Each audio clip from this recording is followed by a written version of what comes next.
The anime begins by introducing us to the capital city of this world, called the Labyrinth City, and is given such a name because of how much it looks like a labyrinth. The narrator explains that although Labyrinth is known to be a land of opportunities for people, it's also a very dangerous place, full of risks, and you never know what may be waiting for you down each path you take. In the first few seconds, we are introduced to a guy called Nick. Nick is a renowned war swordsman, belonging to a popular group of adventurers called the Masters of War, a well-known clan of Labyrinth City. Nick also happens to be our main protagonist, and he explains to us that his life is in a pretty great place right now and has the most beautiful girlfriend, who also dreams that him and his whole group of adventurers will soon reach the highest of ranks, something he's wanted for as long as he can remember. But suddenly, the leader of their group called Argus randomly kicked Nick from their clan for no apparent reason. The MC was confused and asked why he did this to him. But Argus gave ridiculous excuses that he fought like a dog and that he doesn't bring enough to the table. Nick was absolutely gutted and couldn't believe what had just happened, and explains how he always looked up to Argus as his father figure, as he never had one while growing up.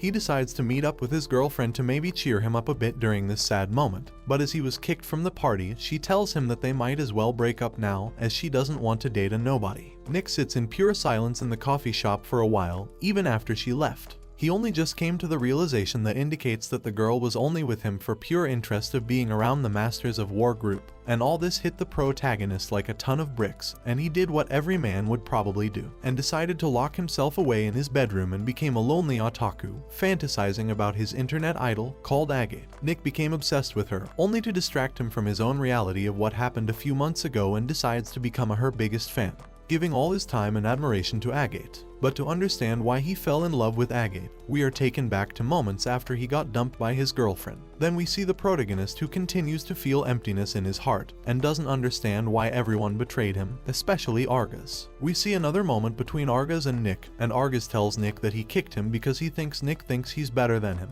and that Nick was starting to take the role as the leader of the group, which made Argus angry and wanted to stop Nick from giving the others orders. But while the protagonist continues to be heartbroken thinking about these events from the past, a beautiful blue-haired girl arrives outside in the pouring rain, where Nick was sitting, and she tries to encourage Nick to cheer up and that there is more to life than this. He tells Agate that that was the only thing that made him happy, but right then, she gives him a ticket to her first show and tells Nick she's actually an upcoming idol. He declines the offer to come to her show, but when she walks away, she promises that it will make him feel better. After we see Nick at the event cheering her on, and she became his world, as it's the only thing that took his mind off being abandoned by the people he once loved, and now finally he's found another passion he loves. He has also bought several trinkets and merch that were sold in the event and covers his entire room with Agate fan items and posters. But suddenly, Nick realizes he's run out of money to buy other things he needs, like food and clothes, and can no longer live in Labyrinth City without being an adventurer. So he decides to turn up to the place where all the rookie adventurers will meet up for the first time, and he's on the search of creating a new group. But Nick only wants this group to earn money and get back to being a lonely fanboy and drooling over Agate again. But this is something he won't admit to the others. When he enters, he meets a level 1 boy, and Nick tries talking with him.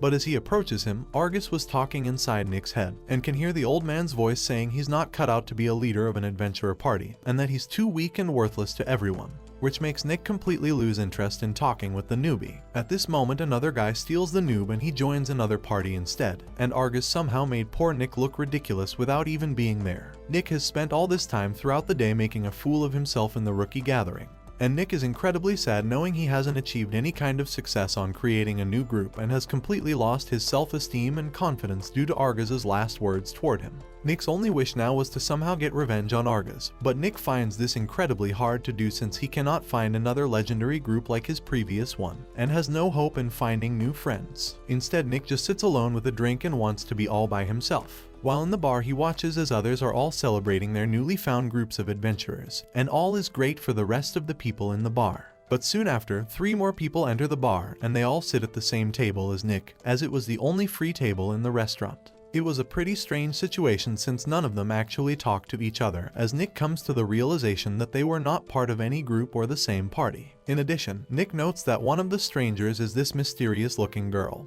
who has a magic cane with a stone gem. She seems quite peculiar, but her presence radiates the room, and Nick explains how out of everyone, she sticks out like a sore thumb. He begins to draw his own conclusions on who they all might be, and starts with the girl, who he believes is a magician. On the other hand, the other member of the group is a cleric, who is already quite drunk, and according to Nick, everything indicates that he was just at the club as he can still smell women's perfume on him and he seems deeply in sorrow. And then we have the third member, who is another girl and is also a part of the dragon race, making her half dragon and half human. With that figured out, the waitress brings more drinks to the table, and in that moment Nick picks up his drink and decides to make a toast. But it's a toast to himself, saying he doesn't care about Argus, his beautiful ex-girlfriend, or the good old days of being a master adventurer. At the end of his toast, he slams the cup down, shouting out loudly that he will never trust anyone ever again. But at the same time he did that, the other three sitting at the table said the same exact thing, and Nick was shocked. The anime then gives us a brief background on these three other characters and why they no longer trust anyone, just like Nick. Starting with the sorceress girl, whose name is Tiana. She's a cute and kind-hearted girl, studying how to become a mage, and this is just a normal day of training her powers. But after her training, she was approached by the school's headmaster, who informs her that even though she has mastered all the elements of magic, she is still very humble, and tells her she should feel proud of herself because Tiana has become the most powerful sorceress of the entire school. So with that, Tiana leaves the school that day in a very happy mood, and is pleased about everything she has managed to achieve with her sorcery. After that, she heads to a nearby restaurant and asks the receptionist if her fiancé called Alex was already there, and the receptionist said he was, but also tries to explain to Tiana how another girl was here, but she didn't listen. So Tiana decides not to give any notice to what she said. And when she enters the place, there she saw her fiancé Alex, who is already sitting down with another girl named Lynn. However, Tiana sits at the same table and very happily tells Alex that she was named the best mage in the school, and that she was the only one who managed to cast the lightning spell at a young age. But Alex does not pay attention to this and starts to lie about his own fiancé. He tells Tiana that he had heard rumors about her bullying Lynn for being a commoner, and also adds that Tiana had apparently been seducing the teachers, thus gaining extra marks and scores on her exams and getting the approval of the headmaster himself, which annoys Tiana a lot, as these are all blatant lies made up by Alex. She asks them both to stop all this, but Alex doesn't listen and is still so angry with her and begins to tell her that he also feels insulted due to her being better than him at magic as she's only a woman. Holy Christ, this guy must have a small package, as he brings a lot of small d energy. My dude can't handle a real woman. But yes, to sum it up, Alex simply can't believe that a girl is better than him in almost all regards and hates this about Tiana, especially because it's his own girlfriend. So he continues to reproach her with these made-up rumors and ends his relationship with Tiana and tells her he's better off with Lynn. We then learn about how Tiana and Alex got engaged, and they were only engaged due to family relations between both their families, and it was arranged by them. And after hearing they broke up, this then caused Tiana to receive rejection from her father and also her entire family for having failed this commitment with Alex. So due to this act, they excluded her from the family home, and now she has no other option but to leave town. Later on, she arrives at what would have been her newly married couple home. After, she realizes that she's all alone and has been betrayed by her loved ones and own family, all because she's an awesome mage who just happens to be better than others, and thus causing people to hate her for no apparent reason. After all she's been through, this gave Tiana a certain devilish look in her eyes as she doesn't trust anyone anymore, and thus making people scared of her, and they will not even look her way. And if they happen to do so, just like this bartender did, they will just scream and instantly run away, as she looks so fierce and hostile to just about anyone she looks at. Tiana doesn't understand why this is and tries to smile more, but nothing seems to wipe that look from her face after being treated harshly by the people she loved. She also ran out of money just like Nick did, and had no support from her noble family anymore, so she tried getting work, but everyone turns her down. She was walking back to her home without finding any work, and suddenly she found an ad for betting on races, saying she will become rich quick. In her first bet, she won it, but then she wanted to keep on betting, and she bets on many other races, but due to her addiction she ends up losing everything she had. Tiana is now very sad and extremely disappointed in herself. She wonders what will happen to her now, and then she goes out once again. But this time she found out about the Adventurers Rookie Club and begins her journey to find the Adventurers Club. While she was looking at that advertisement, a man approaches her, offering her a spot in his group. But when the girl turns around to look at him, her look instantly scared the man so much that he ran away. And that's her story on how she ends up arriving at the bar. After Tiana, Nick asks Cleric how he ended up here too, and he introduces himself as Zen, and he comes from another famous city before he arrived to Labyrinth. In the previous city, there is the Temple of the Meddler God, and the place where he used to work as their priest, and he was once very loved by all its inhabitants due to his kind heart and careness for everyone in the city. In addition to this, a girl belonging to the noble family named Merle gets treated like a princess, and she frequently brings back some herbs for Zen. And on that same day, at night, he was working with those herbs. But Merle comes in and brings him many more herbs, and he thanks her for helping him out. Just then, she takes him by the hand and asks him if he likes her back. This shocks Zen, and he answers her, saying that she's still too young for him and to find someone her own age. He's a well-loved man who has cast his vow to be a priest of the city, and therefore orders her to go back now as it's too late, and told her she cannot go out with anyone. After hearing this, it annoys the girl, and after exchanging some strong words, she runs away, screaming while telling him that she hates him a lot. She now has a plan to take revenge on Zen for rejecting her love and wants to sabotage his position as being the city's priest. After a normal day, Zen was talking to one of the townspeople about his promotion of becoming what's known as the High Cleric, and everything was fine, until the authorities suddenly arrived to arrest him. Neril's plan had been successful since she invented a whole plan to ruin his reputation, saying he tried to get close with her. After doing this, it clearly satisfied her craving for revenge. This left Zen very sad and disappointed since he was clearly innocent, and even so they still took him to prison and kept him there for 3 months. After being imprisoned, he was banished from his own city, and then he went to visit an old friend who currently didn't know what had happened. So she lets him spend the night at her house, and that same night they had a very loving encounter. The next day, this woman offers him some food while also recommending that he go to the city of Labyrinth and try becoming an adventurer there. That's what she believes will take his mind off things and everything that has happened to him. However, she insists that he leaves now and start his new life elsewhere, as he's a great person and is a still young man who should have dreams and aspirations. She tells him he can prove his talents in other places of the world. In addition to this, the woman gives him something that, according to her, another tenant had left behind on a particular given night, and the woman hands over some valuable adventurer items so that he could develop his skills, as he's only a cleric. After this, he began to look for a new life and forgets about ever being a noble priest, which is why Zen enjoys drinking and being with different women. However, Nick tells the group that he hopes these are not just drunken stories and they are actually accurate, but to prove he is serious, Zen tells him that after leaving this bar, he is going straight to the pit to kill the Demon King of Labyrinth City to become rich. However, Nick thinks nothing of this at first and doesn't pay much attention to what he's saying at all. After, Nick tells the dragon girl, named Karen, it's her turn to tell her story of how she ended up here. So she starts explaining that something of great importance was stolen from her, and the person who took it was someone she never thought would have betrayed her. But as she is drunk, she starts babbling on and on about other random stuff in her life and continues to drink. But right then, Nick falls into a dream and then wakes up the next day at Tiana's house. When he wakes, he thinks he must have dreamt about finding other lonely adventurers, but suddenly the same people he met were already in the room with him, and he now remembers everything.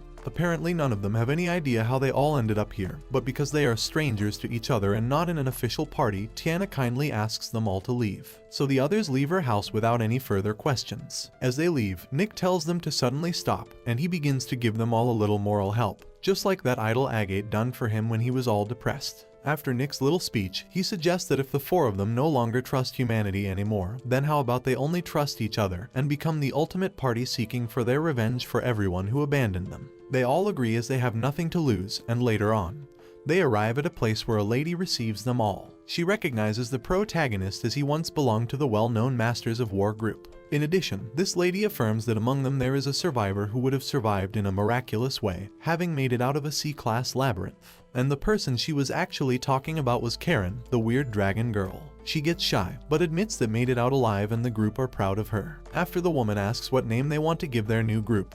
Then Nick decides to call his new group the Survivors. After, they have their first official meeting as a group, and Nick proposes that the group shall have 3 laws so that everything goes well and no one can break these laws. And the first law would be that no one can shame another of their favorite hobbies. The second is to keep an eye on the party's finances, and the third is to always make it back alive after their adventures. After saying the rules, Nick tells them that he will be the one to manage the group's money under the supervision of Tiana, and the priest will watch over the safe and keep the treasure safe. But due to their previous trust issues, they start to protest and discuss how Mick would be the most benefited from their hard work if he's the one managing the money. Then they begin to discuss a very important topic, which is how they can even trust each other, and it is true that they are all strangers and therefore they are still distrustful. But in a certain way they all agree to leave their emotions from the past behind them and begin to trust one more time, as they have nothing to lose this time.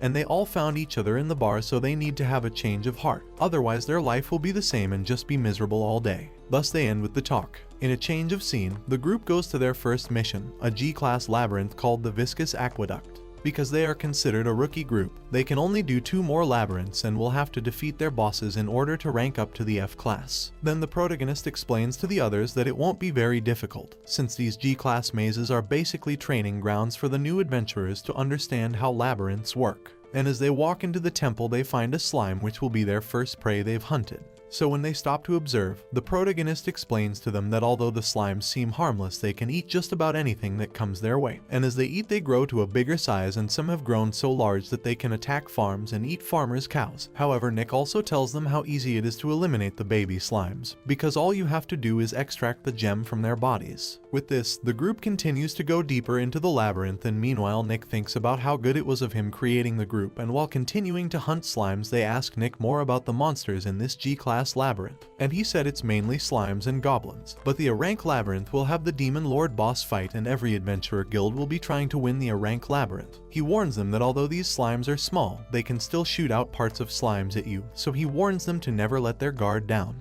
But Tiana just continues to believe that they are harmless, and moments after, a slime attacks her, and she gets some juicy instant karma. Tiana gets furious at Slime Kun, and then tries to attack him, but because she was not careful while aiming her mage powers, she directed the attack towards Karen. So these two girls began to have a little argument because according to Karen, she was starting to not trust Tiana to be careful. So she warns her not to attack her again, because otherwise she will respond with a breath of fire as she is the dragon. Moving on, the group continues to reach the top of the first labyrinth, and where Zen notices a giant slime. Nick tells them this would be known as the slime boss, so without any hesitation, Tiana quickly casts a very powerful ice dagger spell against the crazy slime, causing it to explode. But fortunately no one else gets hurt, and they manage to get the gem from the monster, which they can trade for money. After being splashed out of the labyrinth, Nick takes this opportunity to organize the group and assign the correct positions to each person. So he starts by showing all his components, and decides that he should be the leader in combat situations, and as a previous adventurer, he can lead an exploration of any labyrinth. However, he has no idea about spells or magical healing. He also can't use heavy weapons like Karen. He then suggests to others that they do the same and tell everyone their weaknesses as a kind gesture of trust to the group in order to know the limits of one another. But as they are still only strangers, the rest of the group are finding it hard to tell everyone their weaknesses. After, Nick explains that they don't have to do it right now, but he was fine with letting them all know his weakness, since that's the only way to start gaining trust in their party. After, Zen listens to Nick and takes the opportunity to talk about his abilities as a healer, but said his weakness is everything other than healing magic. And Tiana gets up and stands in front of Karen and takes the opportunity to apologize for what had happened, and then explains to everyone her greatest abilities, which is wind and water magic, along with her powerful lightning attack, but she sucks at fire magic and can't do the things that Karen can do. And she also stresses that she is completely vulnerable to close attacks, and she doesn't know how to use other people's weapons. Karen can't handle that Tiana is so nice, and when she sits down, Tiana is cold in the middle of the forest, so she sneezes and spits out fire, making a mini fire for Tiana, but she yells at her, saying she was actually aiming for her face, which makes the group laugh. After learning each other's weaknesses, they explore the forest to find the entrance for the next labyrinth. While doing so, they stumble across goblin territory. This is where Nick shows his true talents and defeats many goblins within a matter of seconds, shocking the rest of the group. In order to find more gems and rank up their group, Tiana performs a magical detection spell, and informs the others that there are more goblins and she can detect them from over 500 meters away. Zen tells her that it's not very common to be able to detect other magic sources from this far away, as Zen studies all magical arts. After this, they get into a huge argument about Nick, and how Nick has been undermining his true strengths to the rest of the group, and they agree that Nick's true weakness is him hiding his true strength, and not having a huge ego, or simply enough self-esteem, as he's actually much stronger than he shows people. And Karen notices that he only left her one goblin to kill out of the whole bunch. But as they argue, Tiana warns them that she's just detected another very powerful magical source coming from within the goblin forest. However, it's so strong that it can't just be a goblin. Nick warns them that it could be an ogre or even an evolved hobgoblin. He tells them that these creatures are incredibly hard to defeat, even as a team, as the others are very inexperienced and they could all die if they make the wrong move. Nick adds that everything will depend on him and Curran, since all evolved goblins and ogres are very resistant to magic spells, so Zen and Tiana could only be useful as a distraction. While Nick and Curran attack the monsters with sheer strength and combat skills, however, with Karen's heavyweight sword they might stand a chance in defeating the monster, so she will be their best bet. They then make their way to the monster's lair, and they see a bunch of goblins protecting the giant ogre. Curran does what Nick proposes and takes the lead while the others follow behind her. Then Zen, together with Tiana, are in charge of giving some healing and boosting support, while keeping their distance. Meanwhile, Nick deals with the small goblins, and Curran fuses a powerful fire spell onto her sword and rises it into the air. Then she descends the sword to deliver her final blow against the monster. She manages to defeat it, and splits the thing in two. They now need to extract all the goblins' horns. Nick was struggling to pull the horns from the goblins and accidentally falls over while pushing Karen, which broke her special pendant. The story shifts to a brief flashback where Curran is seen at a street market, looking at the same necklace which she couldn't afford. Out of nowhere, the merchant started accusing her of scratching the pendant. As he demanded Curran pay for it, an adventurer named Kalios intervened and exposed the man's schemes. In exchange for not reporting the incident to the authorities, the merchant was forced to give the necklace for free. By doing so, Curran couldn't be happier that she pledged her loyalty to Kalios, the man she believed would be a hero. To repay Kalios' kindness, Curran would always throw herself on the front line whenever they raided a dungeon. For all that, Curran never once felt that she was getting exploited for being a dragonkind. That is until one day, the man she held with high regard proved her wrong. As she slowly lost consciousness because of the poison from the giant snake, Kalios delivered the final blow and killed the monster. After obtaining its core, Kalios and her supposed comrades left her for dead. As if her situation wasn't deplorable enough, Kalios stole the Dragon King gem, the sacred jewel to the dragonkin that she was entrusted to keep safe for as long as she lives. Days passed, and she still couldn't find any leads about Kalios' whereabouts, and so she stopped searching for him. As she moved on with her life, Curran ran into Fifth, the adventurer known for being the GOAT. With his superhuman strength, the guild permitted him to explore labyrinths alone. Aside from gaining attention for his daring adventures, Fifth was also a famous food enthusiast. To make it short, he was basically the reason why Curran found comfort in food. Truth be told, what better way to forget your problems than by reminding yourself that food is a better company than humans? However, just like Nick, or more specifically, everyone else, she decided to find a job to support her love for food. Back to the present, Nick is spotted getting all worked up as he looks for the same necklace to replace the broken pendant. Living his best life as an otaku, Nick chanced upon Agate at the shop. Sitting at the same spot where they first met, Nick tells Agate about his problem. She then advises him not to overthink things and just remain a good friend to Curran. Later that day, Nick finally approaches Curran, to which he learns that she's not upset about the broken pendant. She adds that compared to her life before, she's enjoying the things as they are right now. It appears that the survivors have been promoted to rank F, hence getting their fair share of attention from the other adventurers. Off to a good start, they gather to celebrate their small wins. Just then, Ms. Wilma summons their team, offering a job to explore the Labyrinth of Bond and look for the Holy Sword, Sword of Bond. Once inside the Labyrinth of Bonds, they are greeted by man-made monsters which got roasted by Curran's flames. Following the map that the guild provided beforehand, the team comes across an empty corridor with a single light. Nick takes the initiative to check the area until the wall opens, leading them to a large hallway. Tiana activates her magic search and confirms that the coast is clear. To their shock, someone turns the lights on, and a strange voice welcomes their arrival. Looking around, they find the device where the sound is coming from. Nick doubts that it's the weapon they are looking for since it doesn't have any blade attached to it. Displeased with his statement, the device reveals that he is, in fact, the Sword of Bond. As they continue bickering, Bond tells them that he rewards those who value integrity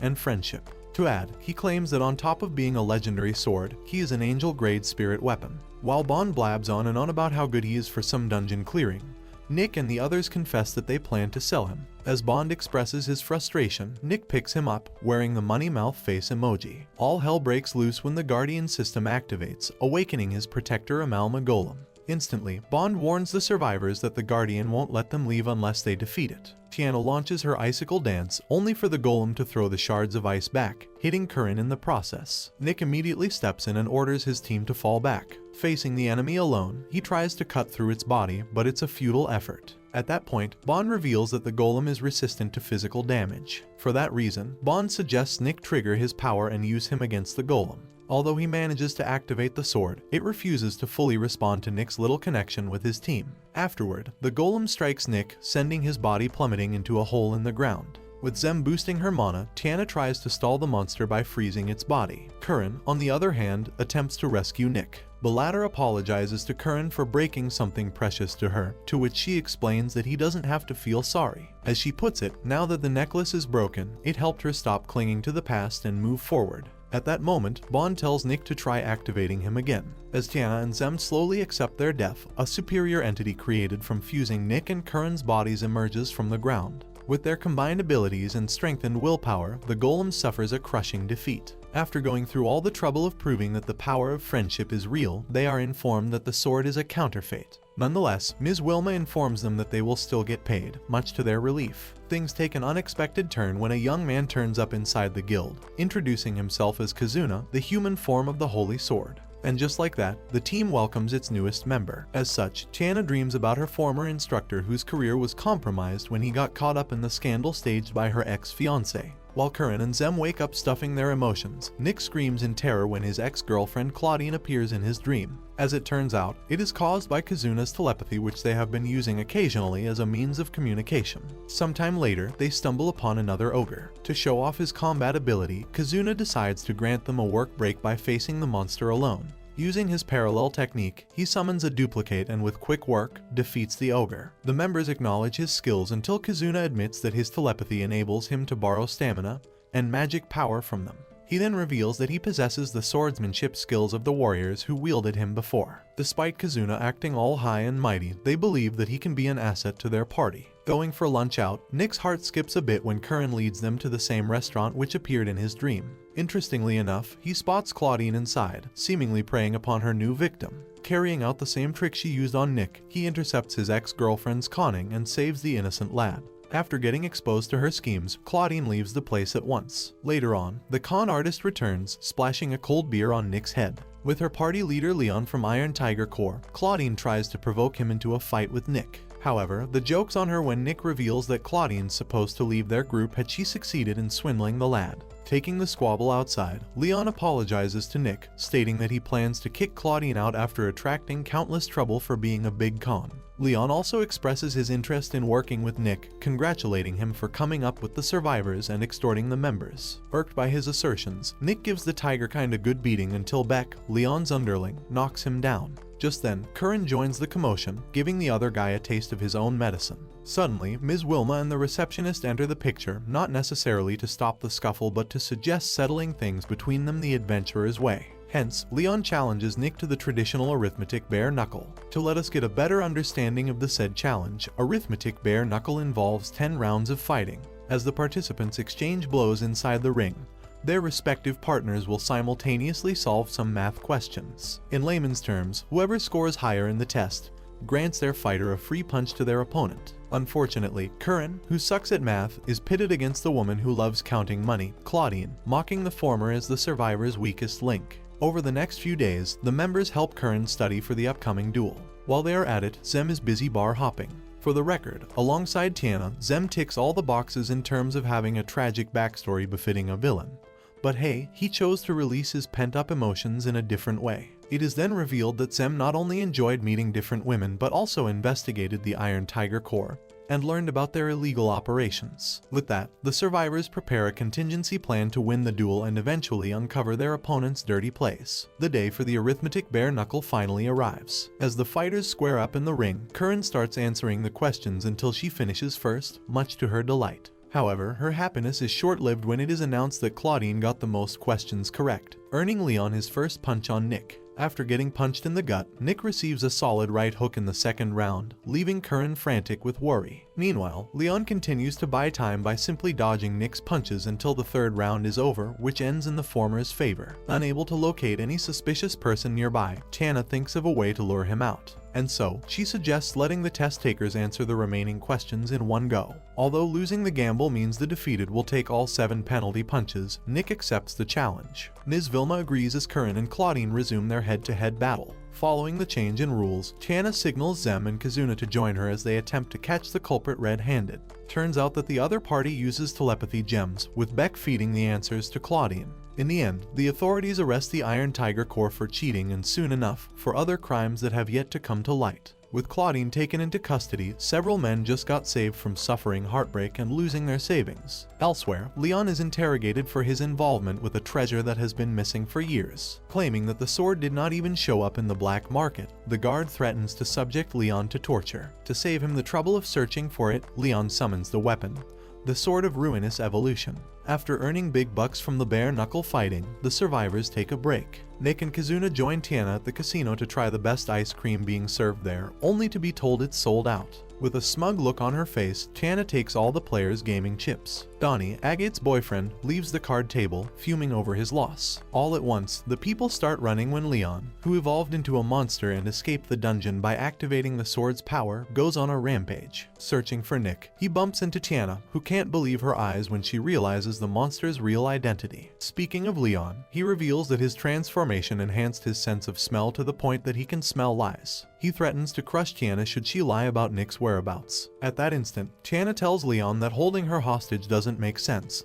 stating that the survivors aren't friends in the first place, only a bunch of paranoid people who teamed up together because of their deep-seated distrust of humanity. As soon as Leon lets his guard down, Tiana launches a sneak attack and rushes to the exit. To her shock, Leon seems unscathed, catching up to her quickly. Tiana orders Donnie to take Agate and flee the scene at once. Alone with Leon, Tiana stresses that Nick won't save her, to which he actually senses she isn't lying about her claims. Thinking that keeping Tiana alive serves no purpose, Leon decides to just dispatch her. Not long after they thought that Nick won't show up, he blocks Leon's attack with Kazuna in his sword form. Evolution instantly detects Bond's presence, prompting Leon to activate his full power. In a snap, Leon evolves into a much more vicious monster. As a response, Nick and Tiana try to test their friendship, and lo and behold, they successfully fuse into one body. The two-in-one warrior tries to restrain Leon, who's unable to control his mind and body. Against his wishes, Leon goes berserk, harming innocent civilians in the process. He continues to fight off evolution in a vain attempt to free himself and prove that he is not an absolute evil. Leon slowly succumbs to evolution's brainwashing, exploiting his wielder's emotions for his dark intentions. Upon seeing an opening, Tiana and Nick envelop Leon's body with the casino's anti-magic cards, rendering him back to normal. Later that night, Nick visits Leon in prison. Nick tells him that they already sealed evolution. He adds that he and Tiana were aware that Leon tried desperately not to kill anyone despite being under evolution's control. The series takes us to another flashback when Agate was still known by her real name Belle Huggins. She helped out with the work in Donnie's bar and occasionally sang when she had the chance. Little did she know that a music producer happened to be hanging around the area, and the rest is history. The moment she was scouted to be an idol and saw idols perform on stage, she knew that she was destined to be just like them. It was all rainbows and butterflies until her boyfriend started showing his true colors. Donnie's business went down the drain, and he became desperate to save his bread and butter. Knowing full well that Agate has been earning a lot from being an idol, Donnie kept borrowing her money. It didn't take long until he got addicted to gambling, and coincidentally enough, he encountered the gambling queen herself, Tiana. Unaware of Tiana and Nick's fusion, when the female knight made her grand entrance and defeated Leon, Agate felt something grow inside her heart. From then on, she looked up to the female knight as a role model and called her Lady Paladin.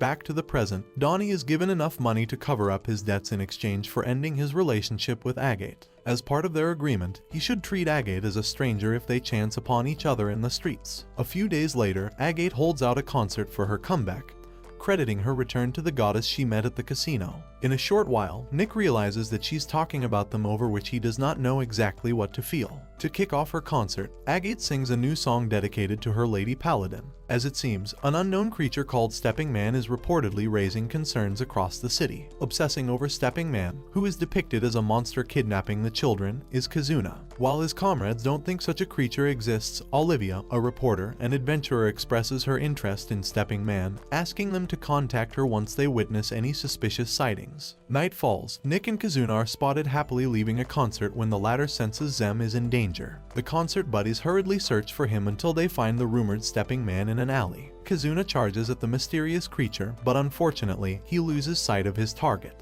After that, Zem, seemingly protecting a young girl, comes into view. Known as Riene, the girl claims that her assailant was indeed Stepping Man, stressing that her mother has been investigating the culprit's existence. Zem tells everyone that he believes Riene's statement and even praises her mother's bravery. Oddly enough, Riene asks Zem to take her as his apprentice, to which Nick immediately intervenes, as he has heard of the same scenario before. Surprisingly, Zem is all calm and collected as he declines her request, suggesting she takes a rest to clear her head off. While Rihanna hopes to at least hug Zem, they stop her from doing so. Zem then reminds Rihanna that she shouldn't get any closer to him until she becomes an adult. Heading to the outskirts of the Labyrinth City, the survivors enter a guild known for having bounty hunters instead of adventurers. There, they ask the receptionist for any leads about Stepping Man's identity. Since they don't give out information on big bounties to new adventurers, the receptionist decides to have them take an intermediate level quest and capture a man named Hale. As they discuss the reward, Ash, one of the hunters, seems upset about the adventurers taking on their jobs, suggesting they should stick to goblin hunting. While Ash calls for a wager, Tiana slams a bag of coins on the table, betting on their success to bring Hale to the guild. On their way to their destination, the survivors are warned by the gatekeeper to stay out of the way of Nalgarva. Later on, they run into a group of thugs which they easily restrain, squeezing out any information about Hale's location. Continuing their quest, Zem can't help but feel troubled seeing the living conditions of the people in the area. Soon afterward, they are able to find Hale and capture him with little to no effort. Just as they are about to leave, Nalgarva, another ex-priest, intercepts them, revealing that Hale is his patient for contracting Yellow Devil disease. They mention the bounty on Hale's head, forcing Nalgarva to surrender him. As expected, Kazuna takes the opportunity to ask about Stepping Man. While they can't get anything from Nalgarva, Hale informs them about a reporter handing out candies and talking to children in the streets. Back at the guild, Channa grabs the betting money and treats everyone to a drink. The next morning, the receptionist gives them the payment along with the case files connected to Stepping Man. At that point, Olivia turns up, interviewing the unsuspecting kid. After hearing Kazuna and Curran's sentiments regarding their first encounter with Stepping Man and Olivia, Nick confronts the reporter. As he starts interrogating Olivia, she escapes by jumping through the roof, leaving Curran and Tiana's effort to guard the exits useless. Sometime later, Riene's mother, Ada, greets them and expresses her gratitude for saving her daughter. It appears that Ada is pretty famous amongst adventurers, as Nick says she is on a rank. Ada also happens to be acquainted with Fifth, sharing that the latter is now an S rank. Suddenly, Riene, yet again, opens up about wanting to be Zem's apprentice. From the looks of it, Zem has been putting up a facade as he confesses that he has developed a phobia of young girls like Riene. When she asks Zem why he saved her, he says anyone would have done the same. That said, Zem admits that he was surprised himself, thinking that he might overcome his fear one day. After opening up about his painful past, their discussion shifts to the pressing problem. To defeat Stepping Man, Nick pleads with Ada to teach them how to win against a formidable force. To start, Ada gives them a mushroom drink that can release their latent magic abilities. Following a quick pep talk is an intense physical training designed to let them fight Stepping Man in mid-air. Speaking of the enemy, the survivors encounter Stepping Man once more, and although it manages to escape, they start to think that Olivia might not be the culprit. Thinking that the kidnapper uses some ancient magic tools, Nick pays Leon a visit. In exchange for some steamed buns, Leon mentions the Illusion King gem that can alter one's presence and look. To counter the illusions, Leon reveals that they just have to confront the enemy by figuring out the user's name. After Zem and Tiana's investigation, they manage to narrow down the enemy's zone, leading them back to the outskirts of the city. To their disappointment, the gatekeeper gives an update about random cases, leaving them treading on thin ice. Walking in a heavy fog, Olivia attacks Nick. As he displays the result of his training with Ada, Olivia accuses him of being Stepping Man. Kazuna uses his parallel to tackle her, only to be countered by the same technique. Nick calls her name, but nothing happens, and thus they have a sit-down conversation. According to Olivia, she is really a reporter and is also known as Stepping Man. To set the record straight, Olivia only shared the same title as she was called such when she was a full-time adventurer. Upon confirming that neither of them is the person responsible for kidnapping children, both parties decide to work together to find the real deal. Elsewhere, Olivia and the survivors stop by Stepping Man's latest victim, in hopes to find anything that can expedite their investigation. Examining the corpse of the poor girl, Zem discovers an Illusion King gem fragment under the child's body. When Olivia breaks the gem, a burnt mark appears on the girl's arm, and traces of Yellow Devil disease treatment manifest. Looking into the victim's case file, they notice that the evidence points to the location they once visited. There and then, Zem reckons that they might just have found Stepping Man. The next scene shows Nick engaging in one-on-one combat with Stepping Man. Just as he calls his opponent by his name, the illusion wears off, revealing the face of the ex-priest Nalgarva. As the two seemingly stand on an equal footing, Nick manages to let Nalgarva fall for his trap, getting the latter surrounded by the survivors. When Zem asks him why he spread the Yellow Devil disease, Nalgarva reveals that his daughter died of it. To make matters worse, people started to spread rumors about his daughter jumping from one relationship to another when the disease was purported to be sexually transmitted. Well, the truth was her daughter got into contact with infected blood from one of Nalgarva's patients while she was just mainly trying to copy what her father was doing as a doctor. Refusing to let her death be in vain, Nalgarva desperately searched for a cure, even if it meant sacrificing innocent children. Zem lashes out at Nalgarva for disregarding the indescribable pain his victims and their families felt. Unrepentant, Nalgarva bursts into maniacal laughter, claiming that getting rid of him won't change a thing. As they get into a heated argument, Kizuna alerts the others that someone is coming. A knight donning full armor attempts to silence Nalgarva by piercing his body. Zem tries to heal Nalgarva but is soon sent crashing into the ground. Infuriated, Curran and Tiana fire a simultaneous attack, but to no avail as they get taken down easily. Olivia jumps into the scene to buy them some time, calling the enemy White Mask. Surprisingly, she is able to block his blade with her bare hands. Going all out on the offensive, Olivia distracts White Mask, giving Nick and Zem enough time to merge their bodies into one. Realizing that his opponents possess a similar relic, White Mask traps Olivia in a magic barrier to stop her from interfering.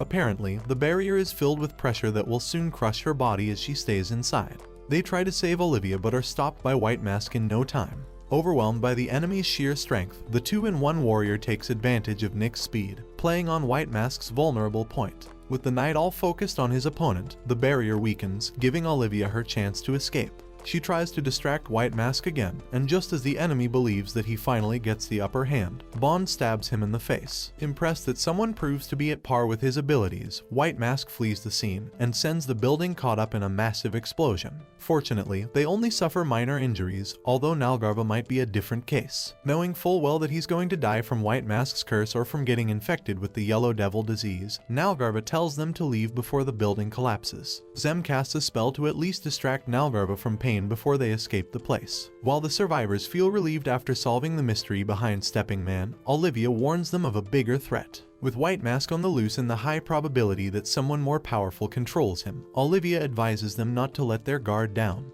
Ultimately, she reveals her true nature. Aside from being a reporter, an adventurer, and Stepping Man, she is also a spirit-grade anti-demon weapon called the Sword of Prowess. After the incident with Stepping Man, the survivors fall into deep melancholia. As such, Nick remembers the face of the bandit who murdered both of his parents. If it wasn't for Argus, he would have died and let his family's sacrifice come to naught. After saving Nick from the assailant, Argus took him as a member of countless battle arts. Even though Nick was already kicked out of the guild, he still keeps the broken dagger Argus gave him. Meanwhile, Zem acts somewhat like Nalgarva's successor as he runs a clinic in the same poverty-stricken village. In retrospect, he doesn't really know if he's doing it to pay his respect or just to satisfy himself. Nonetheless, Zem is happy to be of help to anyone in need. Tiana, on the other hand, finds herself constantly waking up in the middle of the night. She tries to blow off some steam by returning to gambling.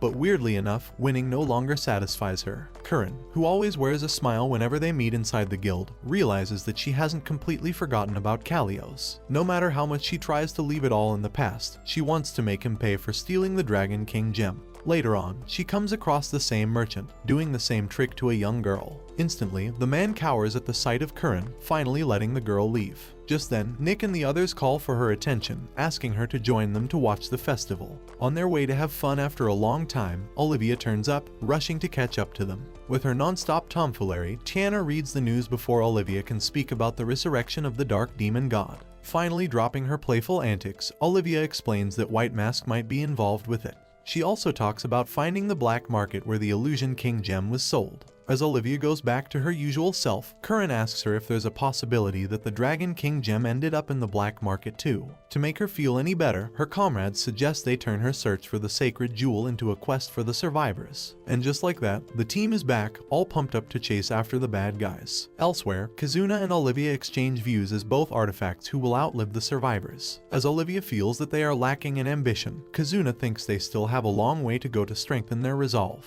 That said, they have enough faith in their potential, believing that they can conquer the Dark Demon God and perhaps save the world. Thanks for watching. Watch this next video, and until next time, my fellow plot masters, take care.